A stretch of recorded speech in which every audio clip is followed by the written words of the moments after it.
Hello, for today's video, I'm going to show you how to host a meeting on Zoom.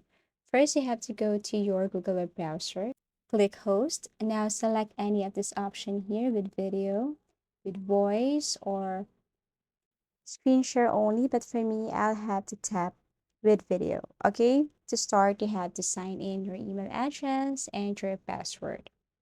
So once you're done signing in your email and password, this one will appear. Now, if you don't have your Zoom client yet, all you have to do is to click this download now so that once you click any link or once you want to join a meeting, it would be easier for you to join if you download this application. Okay, so now obviously you are the host in this meeting. You have the full control of the participants. You can add more participants by simply copy this invite link and send this to any of their social media platforms or accounts like Gmail, WhatsApp, Viber, Messenger.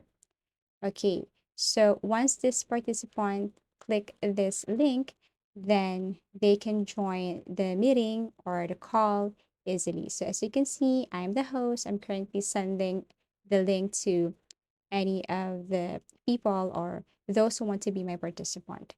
Now, the host has the control of the background view. To change view or to select any view or to delete view, it's up to the host. Now, if the host is presenting or your meeting is all about or related to education, the host can change the background that is close to education.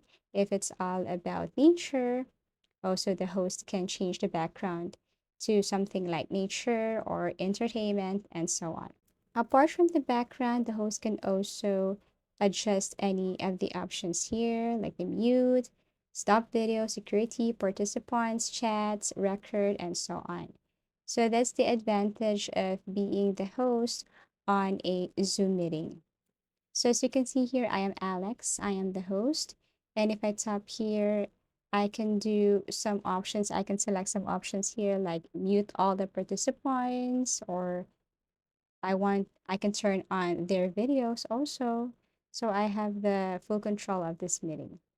So I hope this video helped you. Thank you for watching and see you again in our next videos.